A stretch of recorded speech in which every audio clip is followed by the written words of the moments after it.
ئەفدەمە و هەمی دەمێن هەوا خۆشی و شادی بیتن بینەرێن بەرنامێ دەربڕین جارە کادی بە هەڤڕاگەهشتین ji بۆ پێشکەشکردنا خەلەکەکانی ji بەرنامێ دەربڕین بینەران بابەتێ me vê xelekê li ser karkirina jinan di cihên giştî da digel me dabin da ku bizanîn civak bi çi çav li wê jinê dinêrîtin ya ku di cihên giştî da kar diketin.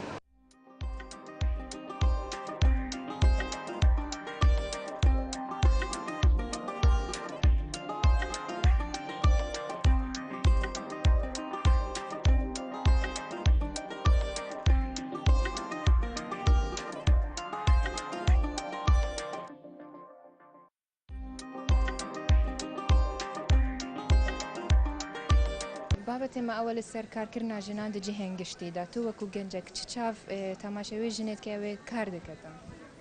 بەڕاستی جێخۆیەتی ئافرەت ینی کە دەڵێن نیوەی کۆمەڵە ئافرەت جێخۆیەتی لە هەموو شوێنێکیشکە پێویستە بە چاوێکی زۆر ینی سەیری ئافرەت بکرێ بەوەی بتانی ئیشەکانی خۆی جێبێجێ بکە لە دەرەوە لە ماڵەوە چۆن ئێمە ژیش دەکەین پێویستە ئەوانە ژیشکەن. تۆ خێزانداری؟ بەڵێ خێزاندا خێزانم مۆزەفە بەڵێ پێش تو بینی کار دکردیان بەخوای پێش من بینیم قوتابی بوو دوایە تەواوی کرد دامەزرا ینی ئێستا مۆزەفە ینی کەسێک نەبوو ڕێگرد پێشیاوێدا بوو کارکردن نەخێر ئەوەی کە ڕێگری لێکردبی منش ینی ئازادم کرد کە لەوەی دەوام دەکە یان ینی کردمە سەر ئەوەی خۆی ڕێی خۆی حەزەکە بچی دەوام کە ئەزنەکە دەوام نەکە. بۆچی هەندێک دجیڤاکێ مەدا کارکردنا ژنان بە عیب دەدەنە دیارکردن بۆ بەخوای کۆمەلگایەکەمان نەگەشتە و ئاستێک کە فەرقی ئافرەت و پیا و هەتا ئێستا هەر فەرقێک دەکات لە بینی ئافرەت و پیاوە بۆی بزانێت ئەو ئافرەتە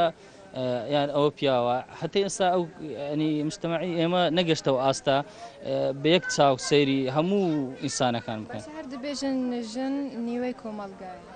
بەڵێ هەر دەبێژن وەکو گوتم مجتەمەعەکەی ئێمە یان کۆمەلگاکەی ئێمە نەگەشتەوە ئاستە سەقافی کە بتوانێت ئەستی هەموو ئینسانەکان وەکو یەک بێ لە منداڵەوە تاکو و بەتەمەنەکان هەموو جاروێ ئینسانێک احتیمالە کەم ئەندامبی ئێمە بە چاوێشکە ینی بە نەوعشکە سیرەکەین لە خۆمان نزمتر ئەوە ئاستی کۆمەلگای ئێمە نەگەشتە ئاستا هەموو کەم ئەندام و ئافرەت و مناڵ و هەم بێک چاو کە ئینسانیت وەکو ئینسانیت بڵێن ئەمە ئینسانە.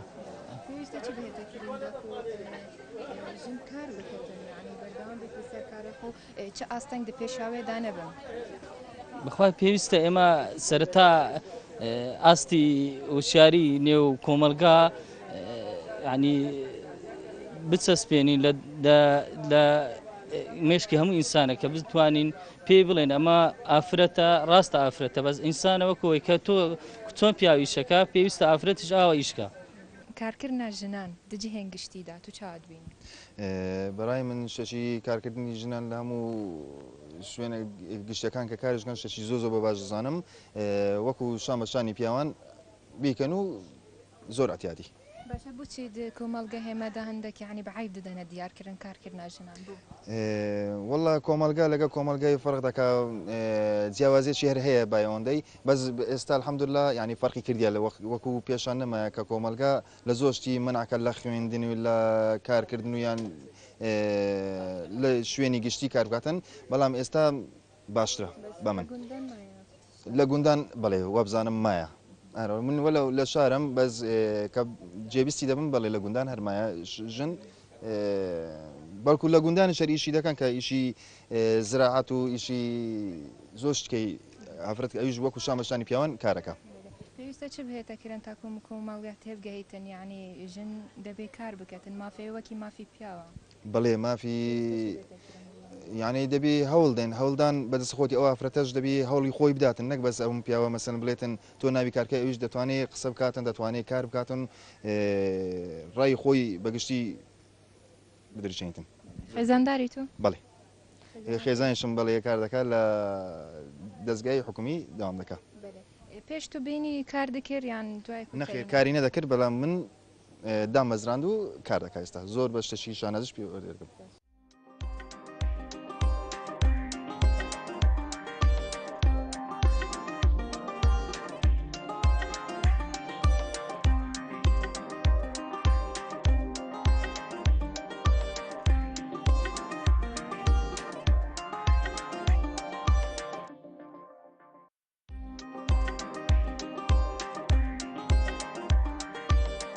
کارکردنا ژنان دژی هەنگشتی داات و وەکو گەنجێک چاوات بینی ڕاستی ئافرەت وەکو پیا و مافی هەیە کە کاری بکاتن و یارمەتی بۆ نمونە چ عایلەکەی بدا چه هاوسەرەکەی بدا لە هەموو ڕوویەک ینی پێویستە ئەگەر هەر کارێک بوو بەڵام هەموو کارێک نایانی کارکردنیش سنووری خۆی هەیە بۆ ئافرەت شتێک زۆر باش دەبێت دیتناتە جیوا کە بچ چاف لێ ژنێت نێریتن دەما کار دەکەتن ینی بەڕاستی ئەوە لە قەدیم و عادەت تەقاری دەکەکە ئافرەت وەکو بڵێ عیبە کار بکاتن بەڵام ئێستا بە تێپەڕبوونی کات و چەند ساڵ نوێە فەرقەتشی کردیە بەڕای من ئافرەت پێویستە کار بکە هەم لە ڕووی معنەوی و مادی بۆ ماڵەوە چ بوو ئەگەر ژانی هاوسەری بوو بۆ هاوسەرەکەشی شتێکی زۆر باش دەبێت یعنی تەگوتی پێشتر عیب بوو یعنی بوتی عیبە ژن کار بکەتن ئەوە دەگەڕێتەوە سەر باو باپیرانیمە کە چەند ساڵ پێش ئێستا فکریان نەوەیەک بوو ئێستا خەڵک جیل بە جیل فکرێ باشترێتن ینی وەکو بڵێ پێشتر عیبەک بوو بەڵام ئێستا ئەو پشتە نەمە سەبر سەبرا شتەکان چا دەبێتن خەزانداری ناوەڵە بەتا خەزانەکە گەرسە پێک ئینا دەهێلی خەزانەتە کار بکەتن بەڵێ بێگومان بەڵام وەکو گوتم هەموو ینی سنووری خۆی هەموو کارێک نا بۆ نمونە دەبێتە مۆزەفێک بۆ نمونە دەچێتە شوێنێکی گشتی شتێکی ژنانەیە ئەو ئاسایی یان تۆ ڕێگر نابیت پێشاوی ڕێگر نابمانی چەند گرنگە ژن کار بکەتن دوێ سەردەمیدا وڵا زۆر احتیاجەگە ژن ئیش بکاتن چونکە ئەتۆ ئەگەر خوێندن تەواو کرد دەتوانێت ئەوەی کولی تەواوکەی پاشماندی بوونەکی زۆر پێویستە لە دو ڕۆژدا ئەگەر دابمەزای ئەو بتێ ئەو پارێکە بەدەست بینی بە مادیبوونی خۆت بەدەستی بینیت زۆر احتیاجەگە ئافرەتیش ئیش بکات تۆ ئیش دکە یان خوێندکاری ناخوێندکارم سوباگەر هاتو تۆ دەرچوی ئینشاءڵڵا ینی کەسێک نابی تا ڕێگرتە پێشیاتەدا تو ئیش بکەیت وڵا دەبی لەگەر ئەو کەسێک کە ئەوەی لەگەر بکەم دەی بتوانی ڕێم پێ بدا کار بکەم چکە گەرە من ئەم دەماندی بوونەی بکەم دەبی لێ بگەڕخی ئەوەی بە پارەکەش بە خۆم پیا بکەم و ئەوەی خۆم بکەم باشە ئەگەر لێ نەگەڕە نابی کو دەبی لێ بگەڕە ڕێم پێ بدا باشە بچی دکومەلگا ئێمەدا هەندێک کەس عیب ددەنە دیارکردن ئەو ژنەی کار دەکەتن بۆ یعنی بێژن عیبە بۆ کار بکەتن والله لەکن من هیچ حیبنی احتیاجە گەر ژنیش ئیش هیچ حیبی تێدانێ لێو حیبە وڵا دەبی لێ بگەڕن ئافرەتەکان ئیش بکەن و لە خۆیان پارەی خۆیان بەخۆیان دابین بکەن و پێویستیان بێت کەسە چنەبی زۆر احتیاجە گەر ئافرەت ئیش بکە پەیامی تۆ بۆ ئەو کەسانە چ ئەوەی کە دبنە ڕێگرت پێشیا خێزانە خۆدایان خوشکێن خۆ وڵا هیوادارم هیچ کەس نەپەڕێ لە بەرامبەر خێزانەکان و ژنەکانیان بۆ ئەوی لە خۆیان بخۆن کار بکەن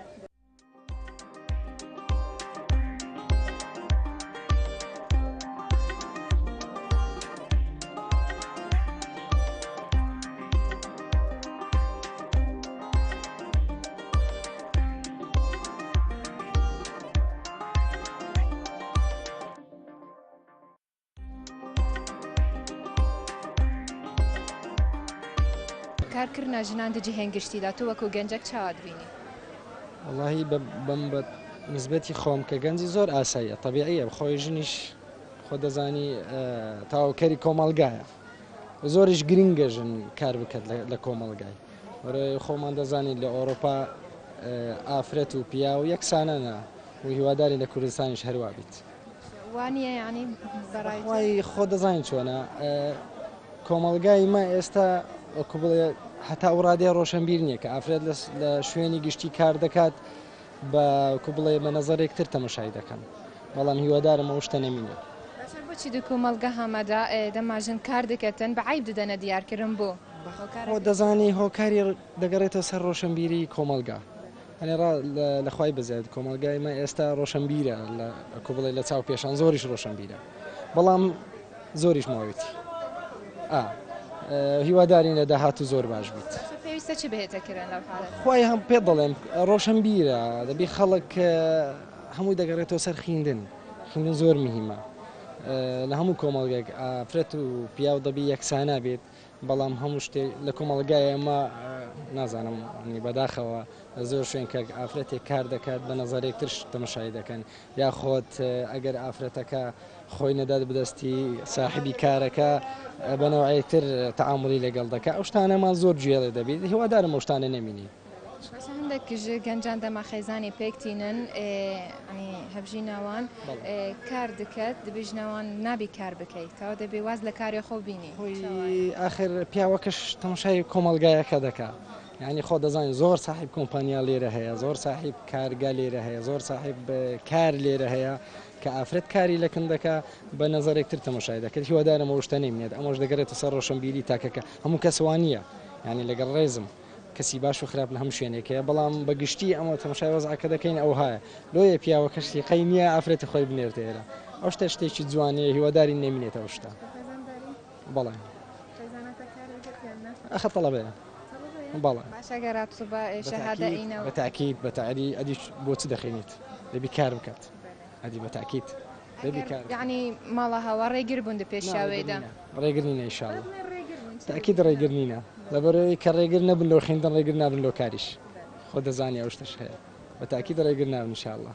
کارکردنا ژنان دەجی هەنگشتیدا تۆ وەکو گەنجێک چاوات بینی بەڕێی من ئافرەتانیش مافی خۆیانە کار بکەن بەس هەندێک کار هەیە پێویست ناکە ئافرەت بیکە هەندێک کاریش هەیە بەعکسەوە پیاو نابێ بیکاتن بەڕێی من پیاو مافی ئافرەت نابێ بخواتن لە ڕووی کارەوە چکاندێک کارێک تایبەتە بە ئافرەتان پێویستە ئافرەت کاری هێدا بکە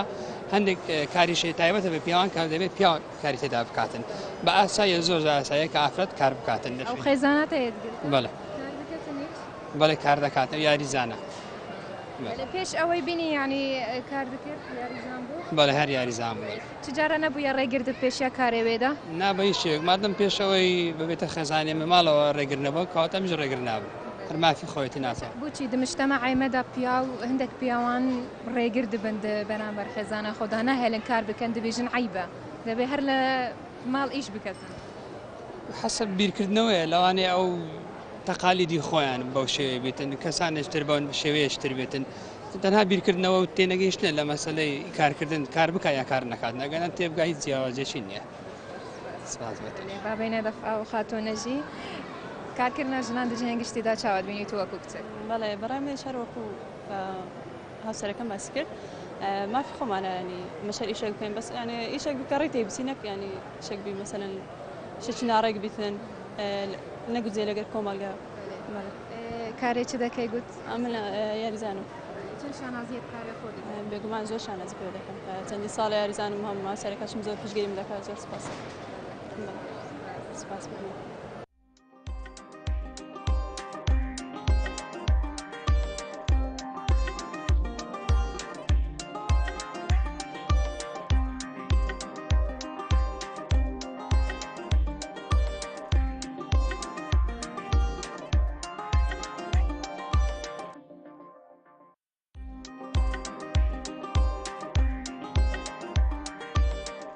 چاوات بینی ئەو ژنێن کار دەکەن دەجی هەنگشتیدا تو چاوات بینی ئەس بینم ژن کار بکە مل بمل پێ زلامە خۆخویا بکە وجودێ وەک زلامە باشە مشتەماع چاوات بینیتن ئەو ژنێ کار دەکەتن چاوات بینیتن باش بینم ئەوژی وەک زلامە کار بکەن پێ لە پێ بۆچی هەندێک دەبێژن عیبە ژن کار بکەتن بۆ عیبە نعیبە ئێمە دڕایەمت نعیبە زلا پیرەکژی وەک زلام کار بکە تۆ چ کارێک دەکەی؟ ناوڵەس کار ناکەم تۆ وەکو کچێک کار دەکەی چاوا دەبینی کارکردنا کچان دەجی هەنگشتی بەڕاستی بەلای هەندێک کەسەوە زۆر نۆرماڵە بەڵام لەلای هەندێک کەس بە شێوەیەکی قەدەغە تەماشا دەکەن بەڵام بەڕای من شتێکی ئاسایە چونکەنێ کچیش پێویستە کە هاوشانی کوڕ ڕاوەستێت بەلای هەندەکان قەدەغای کار بکەتم بۆ نازانم ئەوە لەوانەیە کە بەهۆی عیلەکانەوە بێت یاخود ڕێگری دایک و باوکیانەوە بێت یاخود بۆ خۆی حەز نەکە بەڵام بەڕای من شتێکی زۆر ئاسایە هەندێک کەس کۆمەڵگە هەمەدا دەبینن ئەگەر کچ ئیش بکەتن عیبە عیب دەدەنە دیارکردن بەڕای تۆ بۆ بەڕای من هیچ عیب نییە بەڵکو ئەوە زیرەکی خۆی نیشان دەدات هەموو کەسێک دەبێت لەسەر پێی خۆڕاوەستێت ئەگەر کچ بێت یاخود کوڕ ئەگەر کچ بێت ئەوە بەڵکو شانازی زیاترە چونکە ئەوە دەتوانێت لەسەر پێی خۆی ڕاوەستێت و کوڕیش هەر ئەوە ئیشی هەموو کاتێتی ینی تۆ هاتی تو کار بکەی کەسێک نەبوو ڕێگردە پێشیاتەدا بۆ کارەکە نا کەس نەیتوانیەوە کە ڕێگری من بێت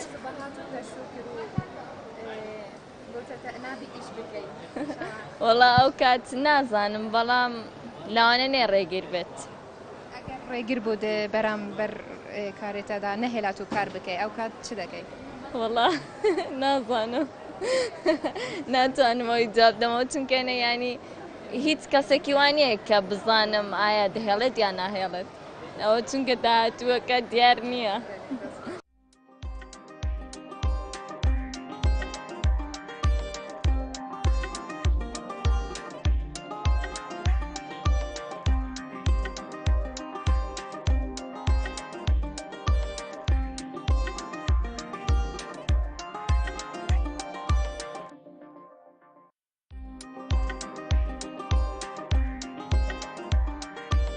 تۆ کوژنێک لێرە کار دەکەی چەند شانازیە بکارێ خۆت بی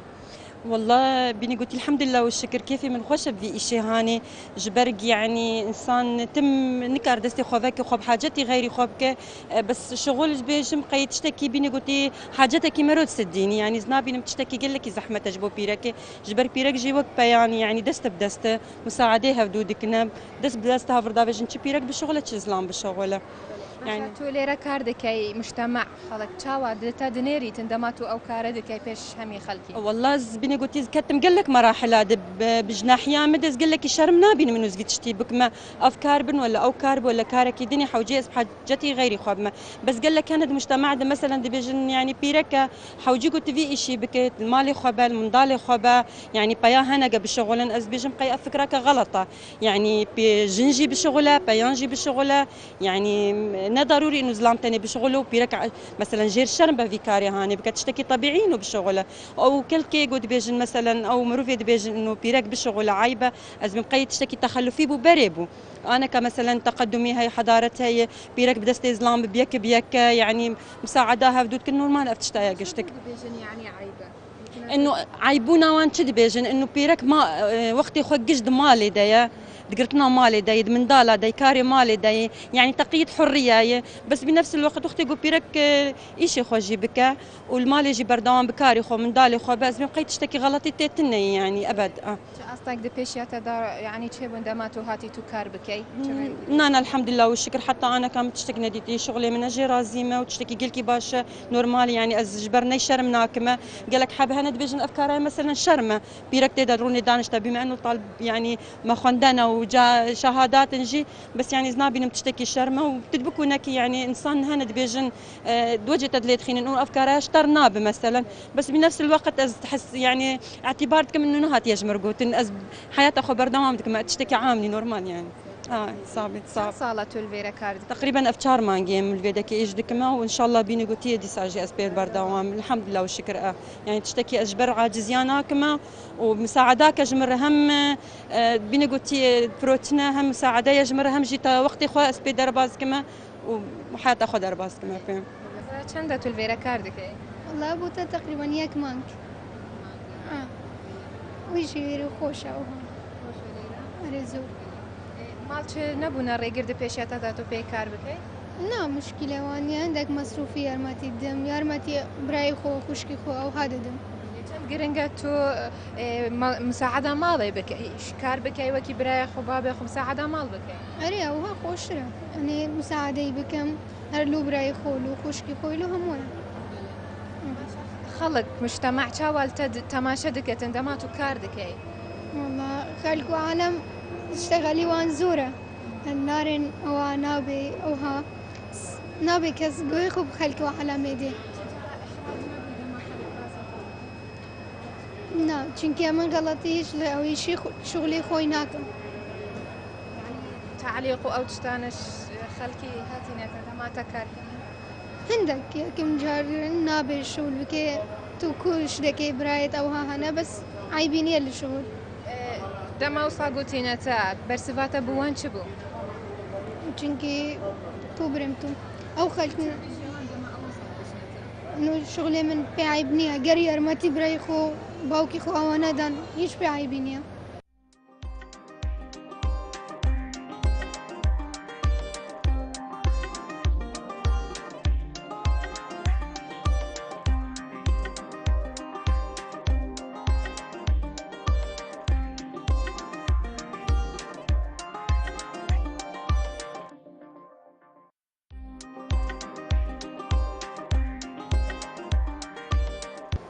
ژنا کورد di hemî şoreşan de di xweşî û nexweşiyan de rolekê berçav hebûye û dîsan jî qurbanî daye û di niha da jî li ser evê serdemê pêşkeftî jina Kurd di hemî buwaran de kar dikin û serkeftin bi destxwe înayne. Elvêre jî bînerên hêja xweştivî em gehiştîne dîmayka xeleka vê hefteyê ta hefteyeka dî û babetekî dî ji bernamê derbarîn bimînin bi xêr bi xatira hewa.